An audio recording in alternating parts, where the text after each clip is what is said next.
तो यहाँ पर चल रहा है 1382 नंबर पृष्ठ पर मेरी पे। तो अच्छा हाँ, तो यहाँ पर वर्णन करते हैं। तो प्रजापति के पास में उनके पुत्र गए थे, तो प्रजापति ने उनको तीनों को दादा का उपदेश कर दिया। तो उन्होंने भी दादा के उपदेश सुनने के पश्चात प्रजापति ने पूछा कि तुमने मेरे द्वारा उपदिष्ट किए गए वर्ण को किस रूप से ग्रहण किया है। आता तो आपने शिक्षा ले ली, जान लिया, समझ लिया किस उद्देश्य को लेकर के मैंने उपदेश किया था तुमको। तो जिन मेरे देवताओं को और मनुष्यों को राक्षसों को जो जो कमी थी उसी कमी को उन्होंने उस दकार के माध्यम से ले लिया। एक ने दकार का अर्थ दम ले लिया, एक ने दया ले लिया, एक ने दान ले लिया। तो इस प्रकार से प्रजापति ने भी उन्हीं को इस प्रकार से उद्देश्य करके उपदेश किया था, क्योंकि जो योग्य होता है उसको संक्षेप से ही बोध कराया जाता है, बोध करा दिया जाता है ना, और जो योग्य नहीं उसको विस्तार पूर्वक बताना पड़ती है। तो जो अभिप्राय को जानने वाले हैं उनका संक्षेप से कार्य हो जाता है, संक्षेप से उपदेश के माध्यम से कृतकारी हो जाते हैं। तो जो प्रजापति के पास में गए थे वो उत्तम अधिकारी थे, इसलिए उस विद्या के तो इस प्रकार से उन्होंने शीघ्र धारण कर लिया। तो दान दया दम ये तीन हो गए। अब यहाँ पर ये दान दया दम है ना, ये धातु धातु धातु धातु धातु को लेकर के आया था। एक डूदा धाने कौन सी धातु है, डूदा, अरे एक तो दम उपसमय है, दमन करने अर्थ में उपसमय शांत हो जाना, और एक डूदा दाने है उससे दत्ता बन गया दान हो गया। एक हो गया दय धातु, दान गति रक्षण आदि सु इन अर्थों में प्रयोग हो जाती है। दान करने अर्थ में, गति अर्थ में और रक्षण अर्थ में। यहाँ पर रक्षा करना चाहिए यानी हिंसा नहीं करना चाहिए, तो इसे दया शब्द बन गए इससे। तो दम उपसमय दुदा दाने और दय दान, दय धातु का अर्थ होगा दान गति रक्षण आदि, इन तीन अर्थों में प्रयोग होती है। तो इनसे दान दया दम ये शब्द बने हैं कृदंत प्रत्यय जोड़ करके। अब यहाँ पर दया शब्द आया है ना, दया को लेकर के 3 श्लोक लिखे हैं मैंने। इसमें 3 जो राक्षस हैं वो दया कम करते हैं तो उनके लिए कह दया।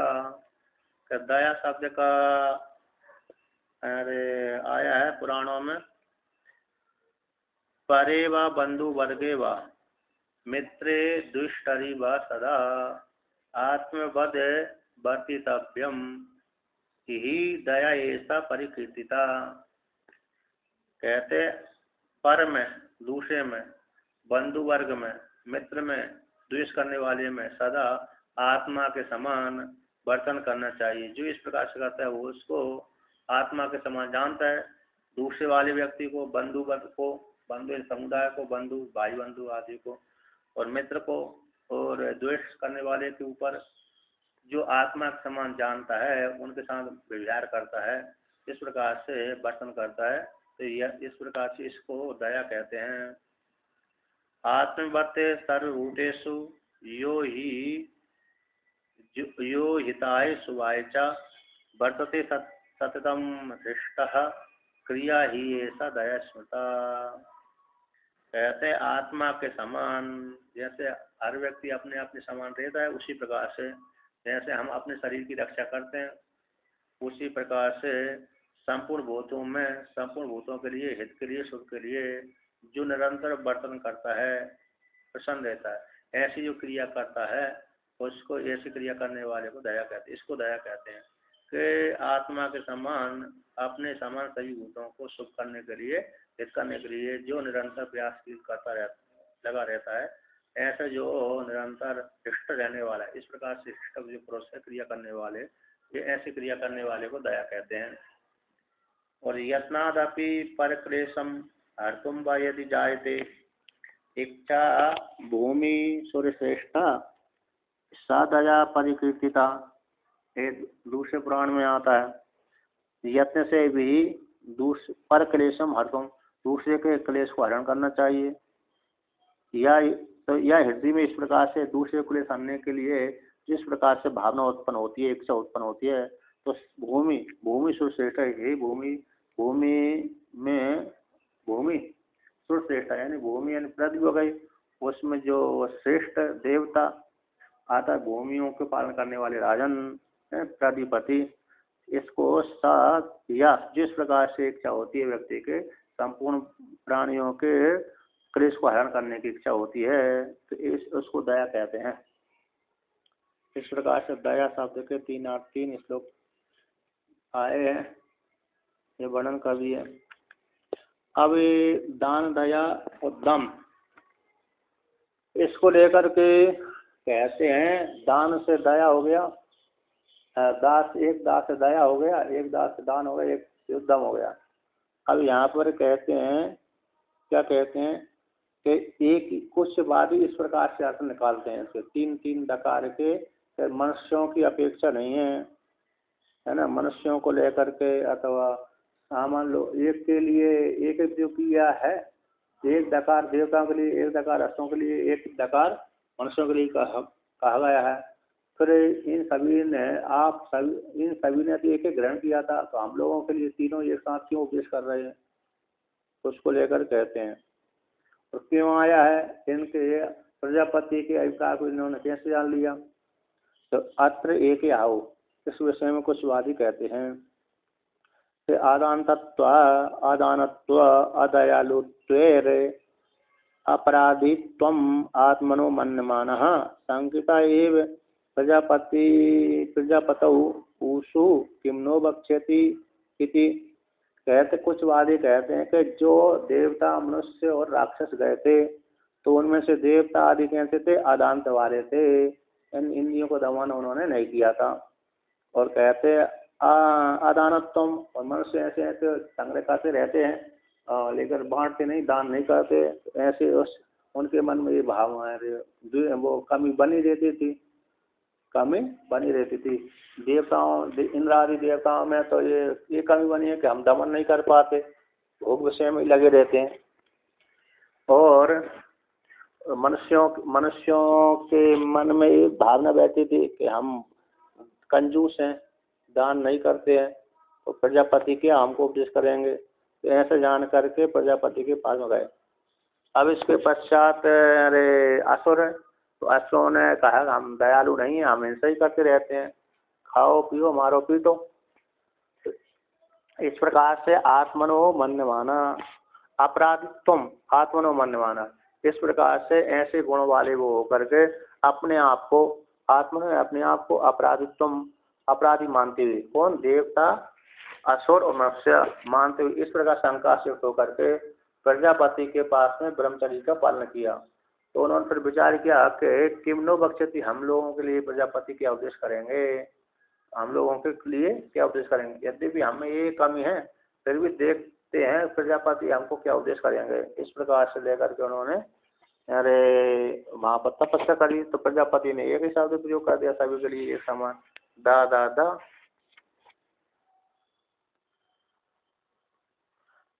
अच्छा, देवता आदियों की कहते उन देवता मनुष्य और असुरों को शंका हो जाए, आदांत थे, अदयालुत्व थे, अदानत्वम थे, तो उनकी ऐसी अपनी अपनी कमी को जान करके वो प्रजापति के पास में गए थे। अब प्रजापति के पास में गए थे तो अपनी अपनी कमी को लेकर के प्रजापति ने तीन शब्द का प्रयोग कर दिया था, एक ही जैसा प्रयोग कर दिया था, तो सभी के लिए एक ही शब्द का प्रयोग किया, तो उन्होंने अपने अपने अभिप्राय के द्वारा जान लिया। कहते तेसा उनकी अस्तु, ठीक है, उन्होंने प्रजापति के अभिप्राय को जान लिया, तो तेसा उनका ऐसा शंका ऐसा शंका, इस प्रकार शंका उत्पन्न होती है कि दकार मात्र से तो भाई एक कोई विषय करेगा, ना कि दो को तीसरे को। प्रजापति ने तो एक दकार शब्द का उच्चारण किया है, एक दकार शब्द को उच्चारण करने से एक के पास में जाएगा, अन्य के पास नहीं जाएगा।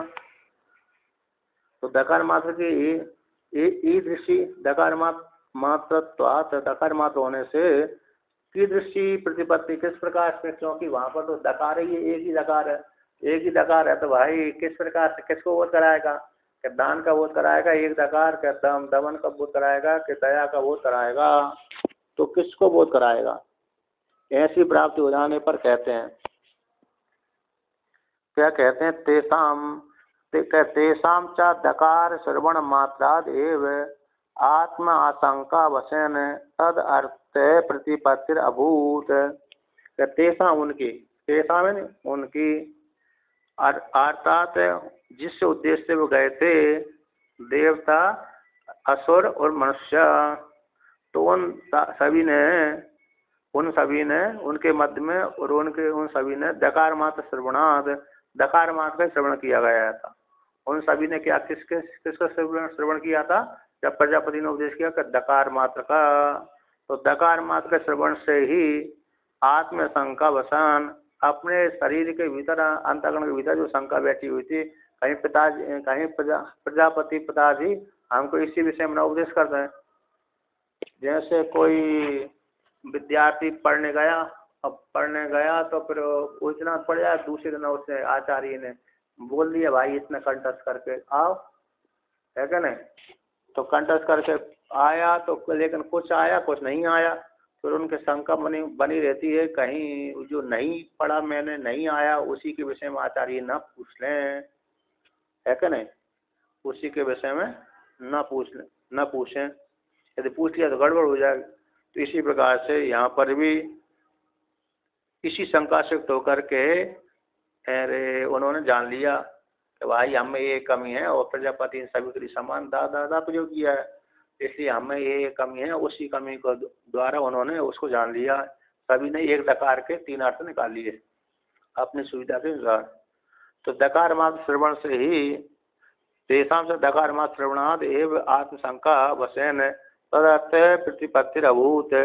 तेषा उनकी अधिकारियों की दकार मात्र के श्रवण करने से ही आत्मा की जो आशंका थी, आत्मदोष अनुरूपण, आत्मा के दोष के अनुरूप जो शंका थी, तो ऐसी शंका को लेकर के प्रजापति के पास में गए थे। तो प्रजापति ने कहा है ना, यहाँ दकार मात्र की आत्मशंका से उसने प्रजापति के वो द्वारा सुने हुए दकार को के भावार्थ को जान लिया कि दकार के भावार्थ इसलिए कहा गया, दकार का अर्थ ये है, अपनी शंका के माध्यम से। इसलिए आत्मदोष, अपने दोष के अनुरूप ही उन्होंने, राक्षसों ने, असुरों ने, मतलब असुरों ने, देवताओं ने और मनुष्यों ने अपने अपने सुविधा के अनुसार वो जान लिया। उनके मन में एक कमी बैठी हुई रहती थी, इसलिए उन्होंने उसी कमी को द्वारा जान लिया।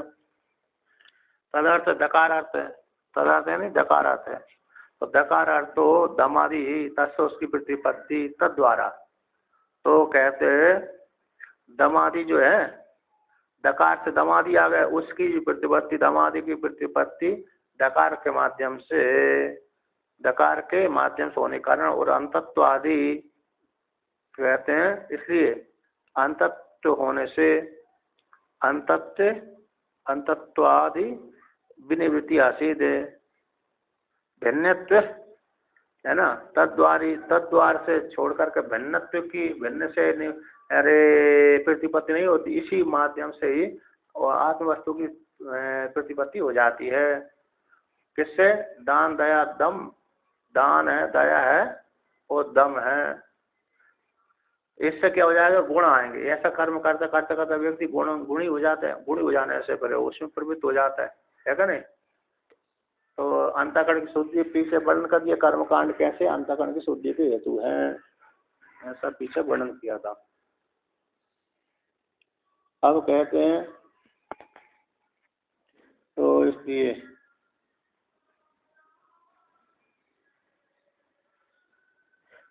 अच्छा, यहाँ पर कहते हैं कि किस लिए प्रजापति दोष के ज्ञापन के द्वारा, प्रजापति ने दोष के बोध करा करके दोष को अतंतत्व आदि, क्योंकि प्रजापति उनके दोष जान लिए थे, सर्वज्ञ है प्रजापति। तो जब प्रजापति ने दोष के ज्ञापन के द्वारा ज्ञापन करा दिया, तो देवादियों को अनुशासन कर दिया। तो अनुशासन कर देने से दोषा निवर्तिष्यति, तो भविष्य में निवृत्त हो जाते हैं।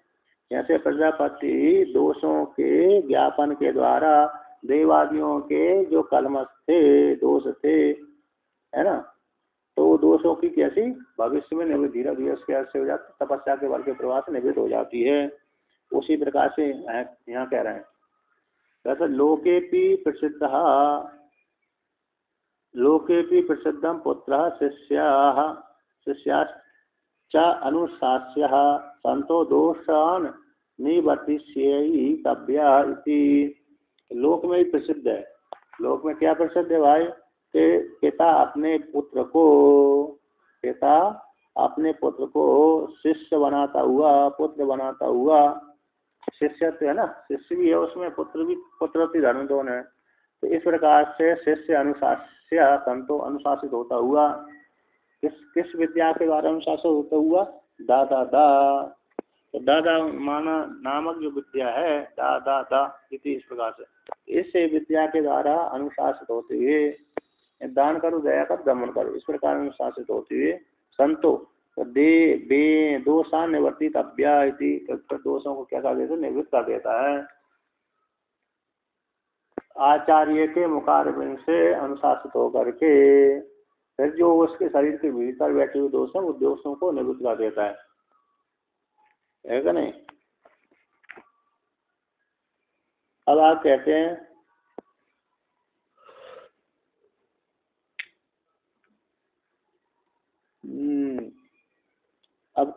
अतो युक्तम प्रजापति दकार मात्र उच्चारणम, अतः इसी हेतु से ठीक ही है कि प्रजापति ने दकार मात्र का उच्चारण कर दिया। तो जैसे शिष्य अपने आचार्य को, जैसे शिष्य को आचार्य उपदेश करता है, अनुशासित करता है, लौकिक जगत में आचार्य अपने शिष्य को क्या करता है, अनुशासित करता है। तो पिता अपने पुत्र को अनुशासित करता है। तो उसी प्रकार से जो अनुशासित किया, तो अनुशासन करने से क्या हो जाएगा, दोष निवृत्त होते हैं, दोष निकलते हैं, है ना, दोष हट जाते हैं। अनुशासित होता हुआ फिर व्यक्ति उस प्रकार कर्म करता रहता है, और कर्म करते करते करते दोषों में निवृत्ति हो जाती है।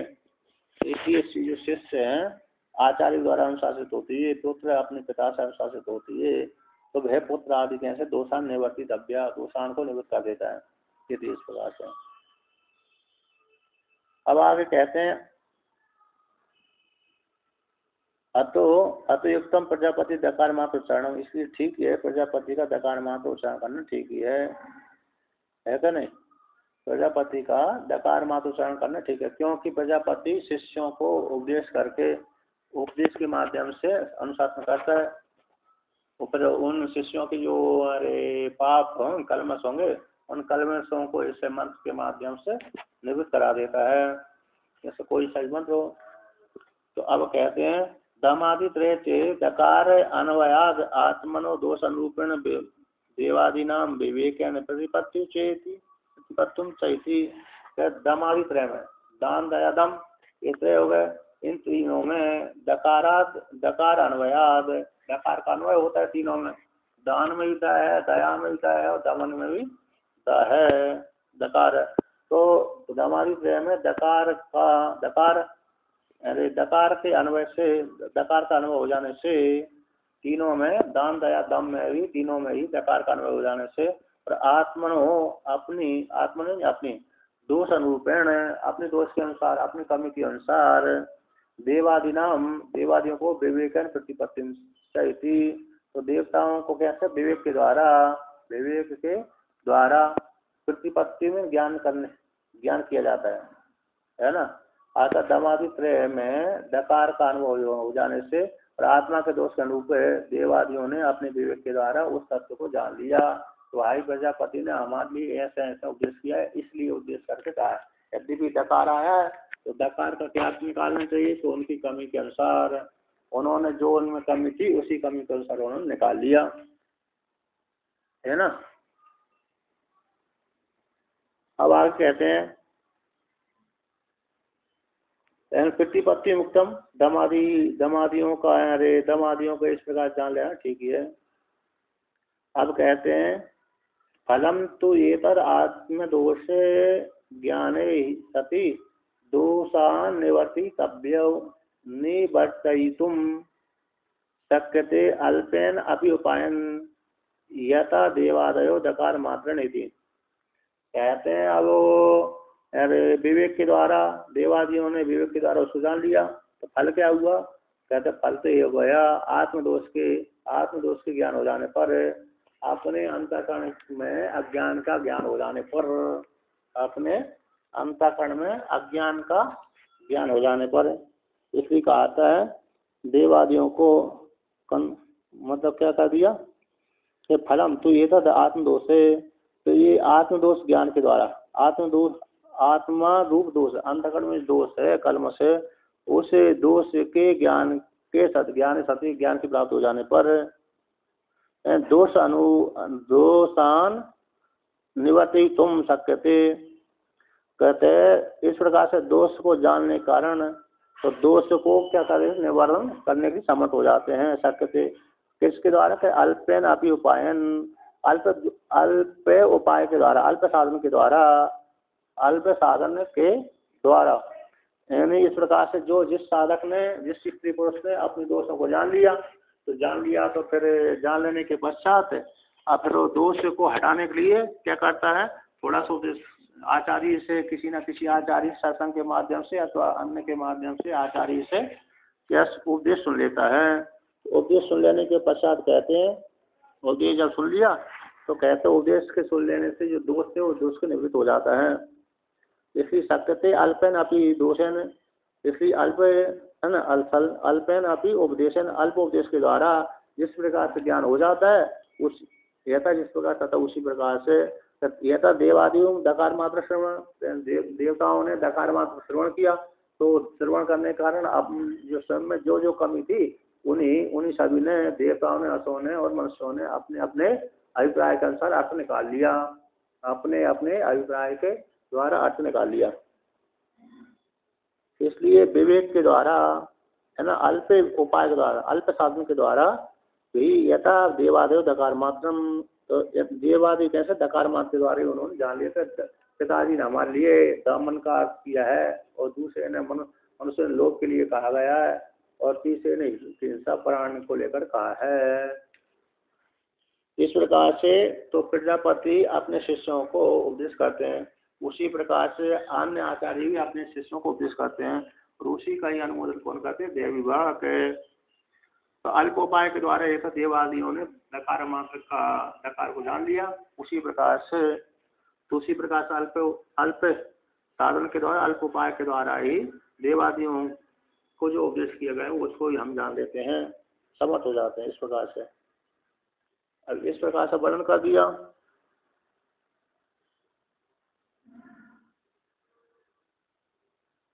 कहते निर्ज्ञात दोषा, जिसके दोष ज्ञात हो गए ऐसे देवाद है, अतः दोष है ही नहीं है। निर्गता दोषा, निर्गता दोषा, जिससे दोष निकल गए।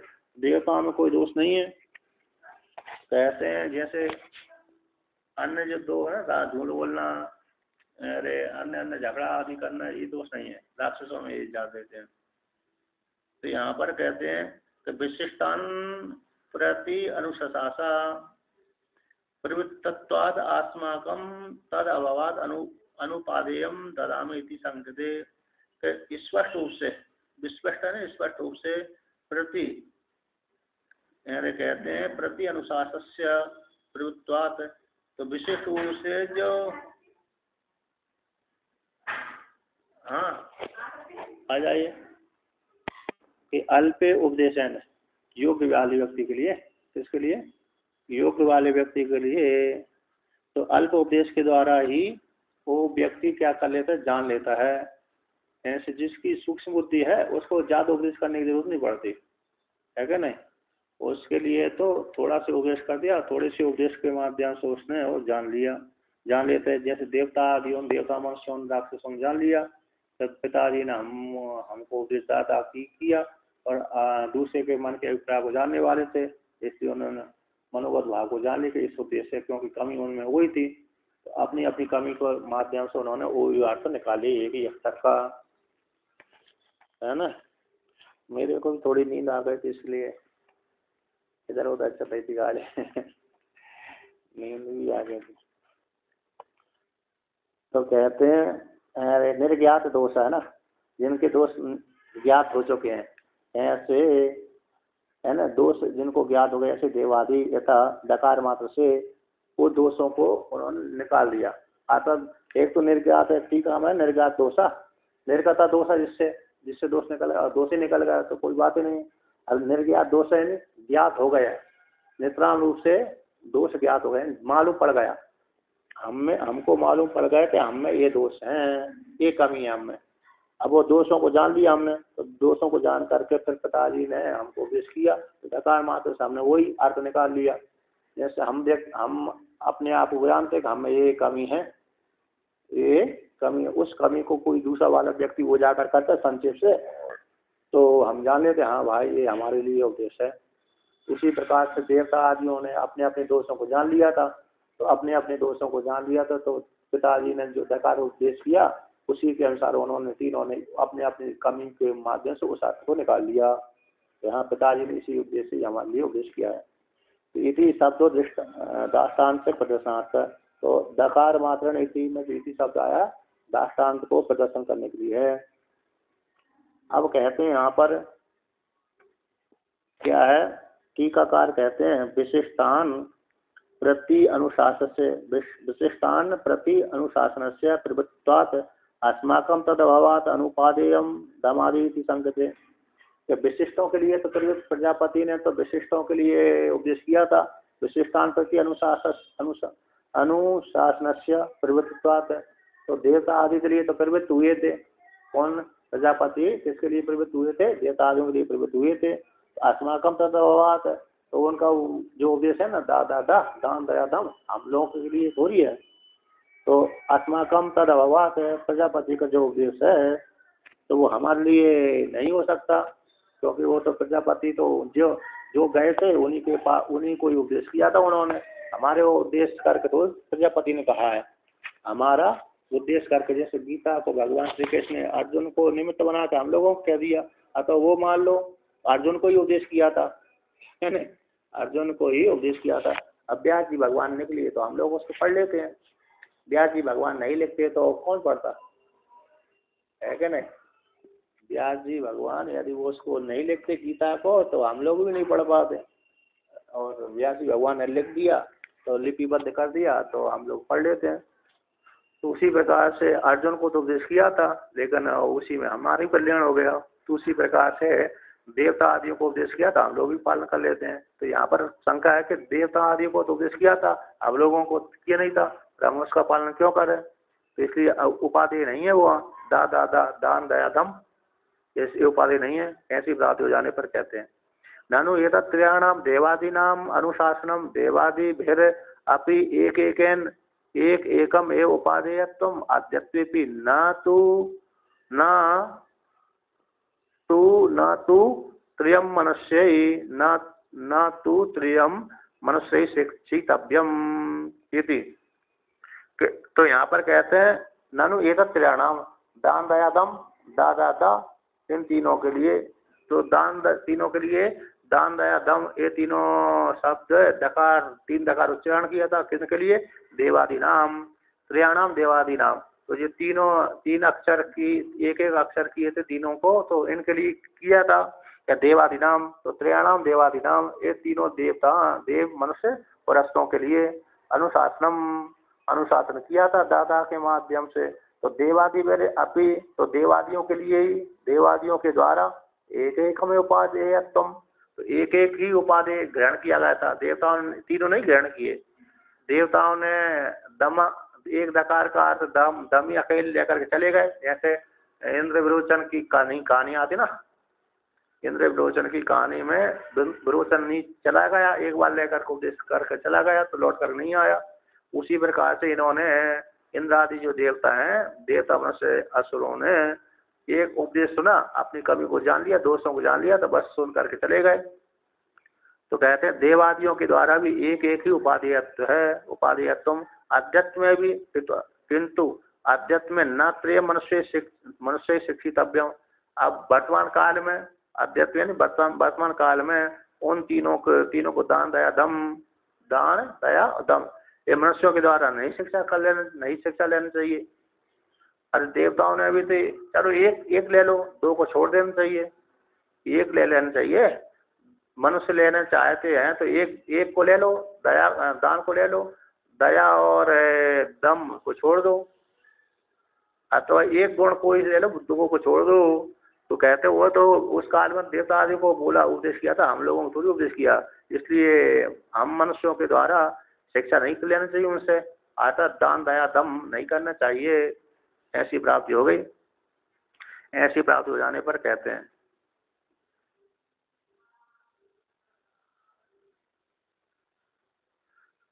यहाँ पर टीका कहते हैं देवादियों के द्वारा, अरे प्रातिश्रुक अनुशासनम वसाद एक एक एकम एव दमादि अनुष्ठेयम न तत्र त्रयमिति। तो देवादियों के द्वारा, देवादियों के लिए प्रातिश्रुक अनुशासन शासन वसाद, तो प्रातिशुक कहते हैं असाधारण, कहते हैं असाधारण, असाधारण अनुशासन के अधीन होकर के एक एक ही दम दान दया, तो देवता मनुष्य राक्षसों ये सारे कैसे एक एक ही उपदेश ग्रहण करते हैं, एक एक ही ग्रहण करना चाहिए, ना कि तीनों को, ना कि तीनों एक साथ नहीं ग्रहण करना चाहिए, है ना। तो ऐसी प्राप्ति हो जाने पर कहते हैं, मतलब जो उनके प्रजापति ने उपदेश किया था देवता आदियों को, वो भी एक एक ही ग्रहण करना चाहिए, तीनों एक साथ नहीं ग्रहण करना चाहिए। ऐसी प्राप्ति हो जाने पर सिद्धांति उत्तर कहता है, अत्र उच्यते, इसमें हम कहते हैं कि पूर्व देवादिभिर विशिष्टैर अनुष्ठितम एतत्त्रयम् तस्मात् मनुष्यर अभिशिक्षितव्यम् इति। कहते हैं अत्र इस विषय में हम क्या वर्णन करते हैं, इस प्रकार से वर्णन करते हैं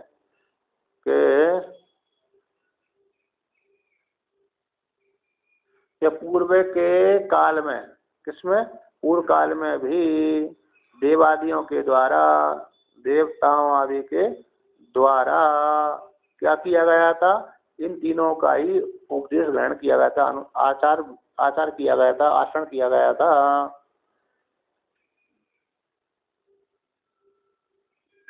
पूर्वस्मिन काल में भी देवादियों के द्वारा एक एकम उपादेयत्वम् इति उक्तम, तथा वर्तमान काल में भी मनुष्यों के द्वारा एक ही एकम एव कर्तव्यम पूर्व आचार्य अनुसारात न तो त्रयम् शिक्षितव्यम् इति तथा च कस्यायं विधिरिति। एक टीका में आया है, जैसे पूर्व पक्षी ने प्रश्न कर दिया था कि भाई पूर्व के काल में भी देवता आदियों के द्वारा एक एक ही ग्रहण किया गया था, इसलिए आज भी यदि उनका अनुवर्तन माना जाता है तो एक ही गुण को ग्रहण करना चाहिए, ना कि तीनों को मनुष्यों के द्वारा। क्योंकि आचरण होता ना, तो आचार जब भी होते तो आचार पूर्व के आचार्यों के द्वारा ही आचरण किए, पूर्व के आचार्यों ने जैसे नियम बता दिया उसी के अनुसार आचरण बना रहता है, उसी के अनुसार आचरण करते रहते हैं। यदि श्रेष्ठ है तत्रो जना, जैसे जैसे महापुरुषों ने आचरण किया था उसी प्रकार से उन्हीं का अनुकरण वर्तमान काल के लोग करते हैं।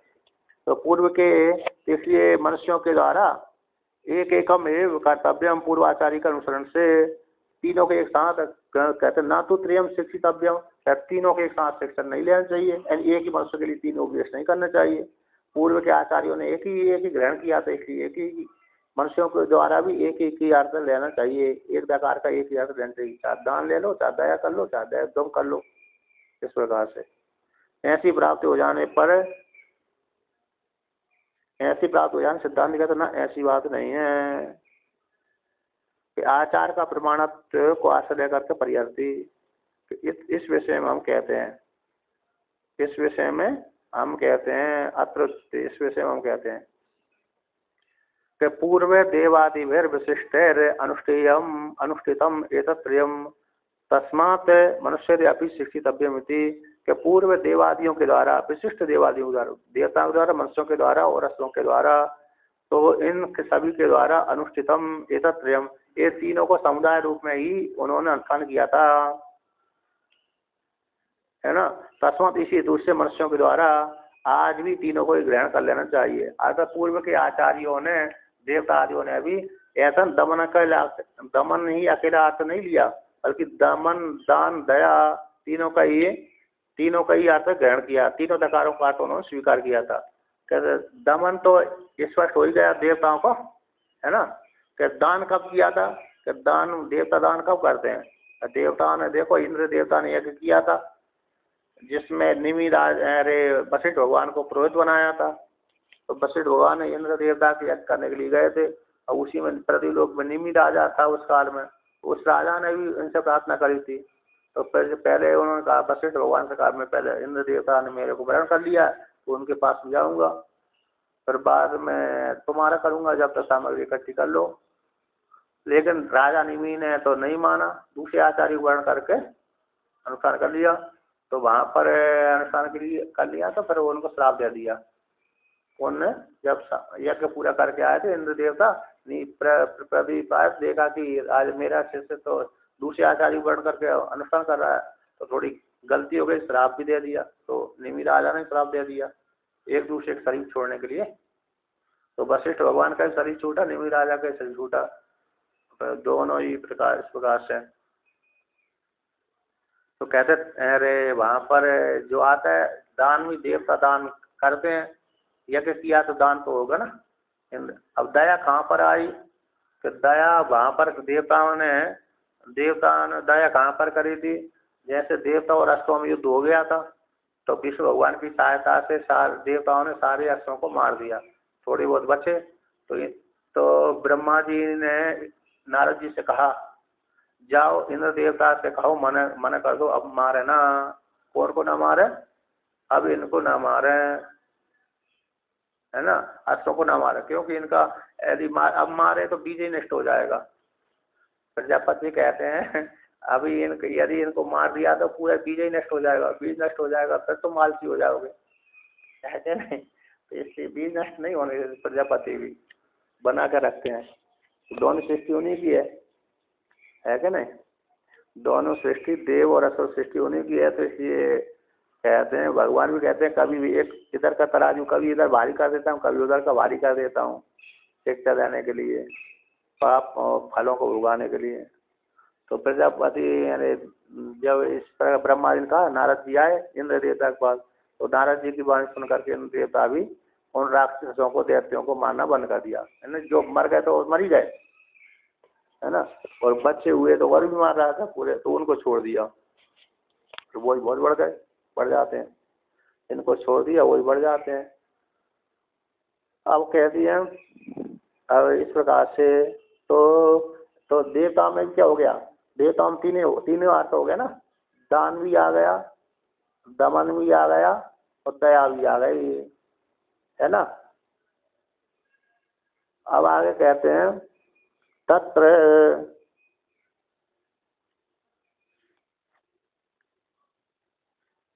शब्द का अर्थ हो गया कितने नंबर टिप्पणी में? 6 नंबर टिप्पणी में ना, 6। न तावत ज्येष्ठत्वम आचार से प्रमाणम किम तरी प्रशस्त ज्येष्ठ आचार से अभिप्राय संगति इत्यादि ना। तो यहाँ पर वर्णन करते हैं, कहाँ पर आया शब्द? तत्र है ना, तत्र के दम आदि के मध्य में, तत्र शब्द का अर्थ है दम आदि के मध्य में। तो दम दान दया, दान हो गया, दम हो गया, दया हो गया। टीका की अंतिम पंक्ति है ना, तो उसमें तत्र आया, तत्र शब्द मध्य, तो किसके मध्य में? इनके दम आदि के मध्य में। दयालुत्व से अनुष्ठेयत्व अननुष्ठेयत्व, दान दया दम, ये 3 आया। इन तीनों के मध्य में जो दयालुत्व धर्म है, उस दयालुत्व को अनुष्ठेय न होने पर, अननुष्ठेयत्व अनुष्ठान न होने पर, स्यात् कथम अश्रेयर अपि प्रशस्तेर अनुष्ठितम, है ना। यहाँ पर कहते हैं दयालुत्तम, अरे कहाँ पर गया? तो दयालुत्तम अनुष्ठितम स्यात् कथम अश्रेय अप्रशस्तेर अनुष्ठितम चालती चेत। यहाँ तक पूर्व पक्षी कहता है कि दयालुत्व का अनुष्ठेय न मानने पर, दयालुत्व धर्म का अनुष्ठेय न मानने पर, तो कथम असुरों के द्वारा, क्योंकि वो तो भाई आपने बोल दिया ना कि वो तो पूर्व के आचार्यों ने इसका सेवन किया है, पूर्व के आचार्यों ने सेवन किया, तो फिर कैसे इन असुरों के आचरण को अपनाएं? जैसे मलेच्छियों के धर्म को हम कैसे अपनाएं? मलेच्छों के धर्म में हम नहीं अपना सकते ना। तो कहते हैं ये अश्वों के द्वारा, अश्व तो क्रूर थे, तो क्रूर अश्व होने कारण उन्होंने तो दयालु तो धर्म अपनाया था प्रजापति को जिस कारण उनके आचरण को हम कैसे आचरण में लाएं, ऐसी प्राप्ति हो गई। तो दयालुत्व का अनुष्ठेय न होने पर खत्म अश्वों के द्वारा जो जो प्रशस्त नहीं है, प्रशस्त का जो श्रेष्ठत्व, और असुर कैसे अप्रशस्त हैं, चंचल नेत्र इंद्रियों वाले होते हैं, झगड़ेलू वाले होते हैं। 7 नंबर टिप्पणी क्या बोलती है, मेरे अप्रशस्त है शिष्टाचार, शिष्टाचार से भी प्रमाण अभ्यास, शिष्टाचार के द्वारा भी प्रमाण होता है, शिष्टाचार भी प्रमाण होता है।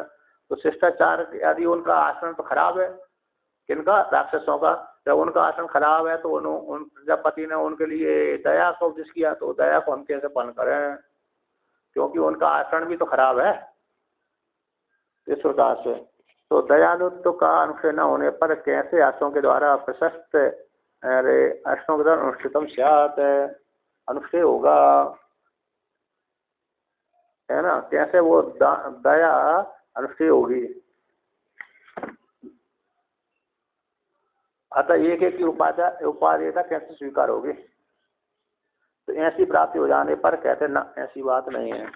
अतः क्या कि अश्वों के द्वारा अनुष्ठेय होने पर भी दया, जो दया शब्द है, दया ध्वम, ये अश्वों के द्वारा अनुष्ठेय हो जाने पर भी दयालुत्तम अनुष्ठेयत्वम, ऐसे कैसे हो गया, दयालुत्तम अनुष्ठेयम हित साधनत्वा के दान आदि वध इत्यादि। जैसे दान आदि है, दान और दम ऐसे कल्याणकारी साधन है, दान और दम कल्याणकारी साधन है, अंतःकरण शुद्धि के हेतु है। उसी प्रकार से अश्वों के द्वारा अनुष्ठेय होने पर दया, दया शब्द है ना, ये दया एक दकार का अर्थ दया हो गया, तो दया शब्द का अर्थ है अश्वों के किसके द्वारा, भली अश्वों के द्वारा अनुष्ठेय है, दया का उनको द्वारा प्रजापति ने उनको उपदेश किया है, फिर भी तो फिर भी कहते हैं फिर भी अश्वों के द्वारा अनुष्ठेय होने आने पर भी दयालुत्वम अनुष्ठेयम, दयालुत्व धर्म कैसा अनुष्ठेय है मनुष्यों के द्वारा, क्यों, हित का साधन होने से।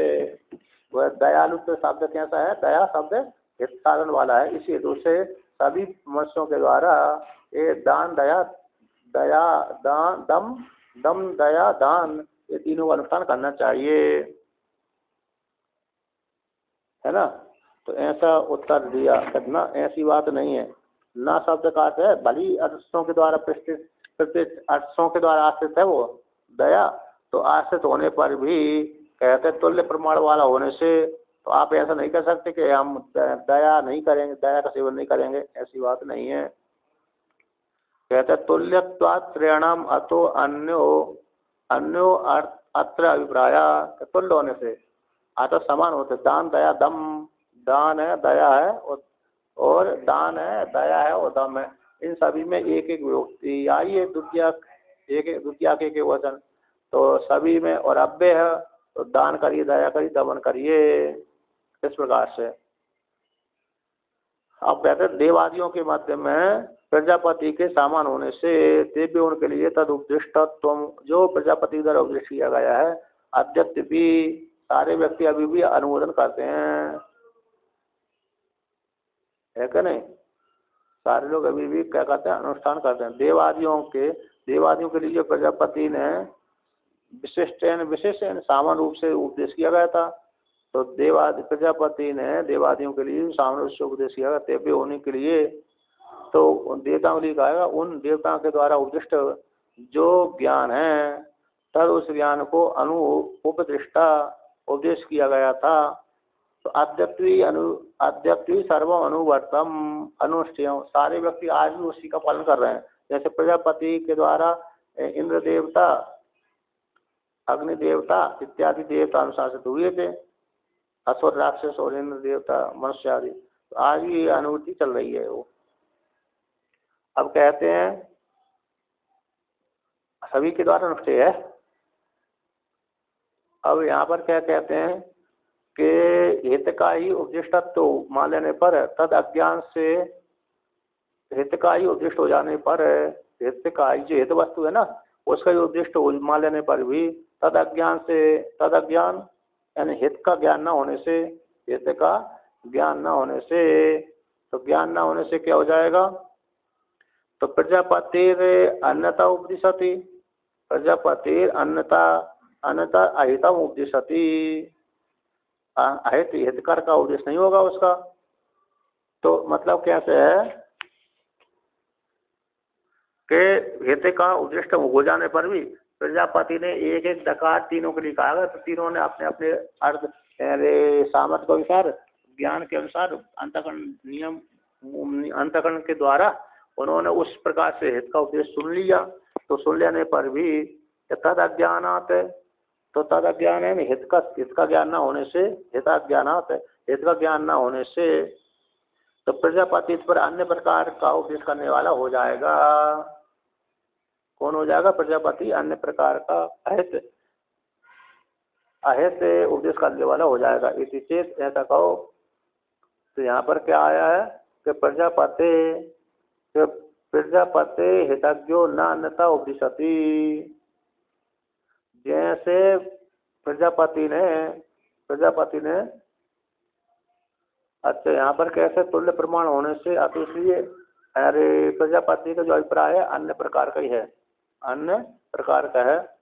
तो अत्र यहाँ पर जो अभिप्राय है, अभिप्राय अन्य प्रकार का है। तो क्या अभिप्राय था कि प्रजापति पुत्र देवादय प्रिया पुत्र हितम पित्र उपदिष्टाभ्यम, ये अभिप्राय है। प्रकृत काम दकार त्रय में ये अभिप्राय है कि प्रजापति के जो पुत्र हैं, देवता असुर राक्षस आदि, तो इन देवता तीनों के लिए, इन अपने पुत्रों के लिए हित के लिए हितपूर्वक पिता के द्वारा उपदेश करना चाहिए। यानी हितपूर्वक का उपदेश किया तो पुत्रों का इसी में कल्याण होगा, है कि नहीं? मतलब क्या हो गया यहाँ पर, समझ में आ रही है ना? बीच थोड़ी थोड़ी नींद में आ जाती है, तो ऐसे भूल जाता हूँ। तो देखिए, तो तुल मतलब कहते हैं ये जैसे दकार दा तीनों है, दान दया दम में है, उसी प्रकार समान वर्ण वाले हैं, समान विभक्ति वाले हैं और अव्यय हैं, और तुल्य प्रमाण वाले हैं। तुल्य प्रमाण है सभी कल्याण करने वाले, जैसे दान कल्याण करने वाला है, दम कल्याण करने वाला है, उसी प्रकार से दया भी कल्याण करने वाला है। दान और दम जैसे कल्याण करने वाला होता है, उसी प्रकार से दया भी कल्याण करने वाला होता है। इसलिए इन तीनों का इससे भिन्न प्रजापति का अभिप्राय होगा। तो अप्रशस्त अर्थों के, अप्रशस्त भली जो प्रशस्त नहीं है, ऐसा अर्थों के द्वारा अनुष्ठित हो जाने पर भी दयालुत्तम उनके लिए उपदेश किया है, तो वो ग्रहण करने के योग्य है। तद उक्त अभिप्राय से अन्य, तो आप जो पूर्व पक्षी पूछ रहा है उसके अभिप्राय से अन्य ही कोई अभिप्राय होगा। तो प्रजापति ने, तो प्रजापति कैसे है? प्रजापति के जो पुत्र है देवादय हैं त्रया, तो ऐसे देवादि तीन जो पुत्र हैं, ऐसे उन पुत्रों के लिए पुत्रों के लिए हितमेप हित ही कहना चाहिए। इन पिता के द्वारा उपदेष्टाभ्यम, अपने पुत्रों के लिए हितकर ही उपदेश करना चाहिए। तो प्रजापति ने उसी प्रकार से हितकर उपदेश किया था। प्रजापति ने भी क्या किया था? हितकर ही उपदेश किया था। हितज्ञस्य पितुर अहित उपदेशत्व अभावात् तस्मात् इति उक्तम, हित को चाहने वाले प्रजापति है ना, हित को चाहने वाले प्रजापति की अहित का उपदेश नहीं कर सकते। प्रजापति हित को चाहते हैं कि हम मेरे पुत्रों का कल्याण हो, इस उद्देश्य से उन्होंने दादा कह दिया कि तीनों के लिए दान करो, दया करो, दमन करो। एक देवता के लिए नहीं है, मतलब सभी के लिए तीनों अनुमति कर दिया, दान भी करते रहो, दया भी करते रहो, दमन भी करते रहो, इस प्रकार से। क्योंकि प्रजापति नहीं चाहते कि हम मेरे पुत्र अहित को प्राप्त हो, हित को ही प्राप्त रहें, इस प्रकार से प्रजापति चाहते हैं। अब कहते हैं तो प्रजापति के अहित उपदेश का अभाव हो जाते, तो इसलिए अब कहते हैं तो प्रजापति हित को चाहने वाले हैं। प्रजापतिश्च हितज्ञो न अन्यथा उपदिशति, प्रजापति हित को चाहते हैं, अहित को नहीं चाहते। पुत्रों का अहित हो जाए इस प्रकार नहीं चाहते, बल्कि हित को ही जानने वाले हैं। प्रजापति हित का जानने वाले प्रजापति ने उनके लिए हित कर ही उपदेश दिया है, न कि अहित कर उपदेश नहीं किया। तस्मात् पुत्र अनुशासनम प्रजापते है परम एतत् सिद्धम, इसलिए तस्मात् पुत्र के अनुशासन, पुत्र का जो अनुशासन किया पिता प्रजापति का ये हित का उपदेश किया गया है, परम उत्कृष्ट है। एतत् हितम सिद्ध हो जाता है कि प्रजापति ने जो उपदेश किया है दकार दा दा दा ये हित का साधन है, अपने पुत्रों के कल्याण करने के लिए उन्होंने इस प्रकार से उपदेश किया। क्योंकि हित को इसलिए किया, उपदेश किया क्योंकि प्रजापति के जो पुत्र हैं बिगड़े वाले हैं। कैसे बिगड़े वाले? प्रजापति के जो पुत्र हैं देवादि बिगड़े वाले हैं, इसलिए अर्थवाद वाक का यथाश्रुति अर्थ में प्रमाण स्वीकार कर लेना चाहिए। दत्तात्रेय का तात्पर्य सिद्धमिति कहने के लिए। तो आता इसी हेतु से प्रजापति अपने पुत्रों का हित चाहते थे, इसी हित करके ही उपदेश किया, और प्रजापति का जो उपदेश है वो कल्याणकारी है। अतो मनुष्य एव एतत् त्रयम् शिक्षितव्यम्, इसलिए मनुष्यों के द्वारा भी ये तीनों को स्वीकार कर लेना चाहिए। क्योंकि जैसे देवताओं को असुरों को मनुष्यों को हित हुआ था दान से, दया से, दमन से, उसी प्रकार से मनुष्यों के द्वारा भी आज जो वर्तमान काल मनुष्य हैं उनके द्वारा तीनों को ग्रहण कर लेना चाहिए, क्योंकि तीनों ही कल्याणकारी हैं। दान जैसे दान कल्याणकारी है उसी प्रकार से दमन भी कल्याणकारी है, दान तो दमन कल्याणकारी उसी प्रकार से दया भी कल्याणकारी है। इसलिए मनुष्यों के द्वारा इस प्रकार से तीनों का अनुष्ठान करना चाहिए, ना कि एक एक का।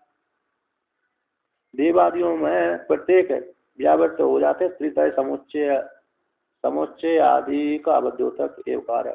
इस प्रकार से तो देवादि तो एक एक का ही ग्रहण किया तो उन्होंने उस काल में, मैंने तो तीनों ही ग्रहण कर लिया तो भी कोई समस्या नहीं है। तो किंतु मनुष्यों के द्वारा क्या है वो तीनों को ग्रहण करना चाहिए, दान को, दया को, दमन को, इस प्रकार स्वीकार कर लेना चाहिए। अब आगे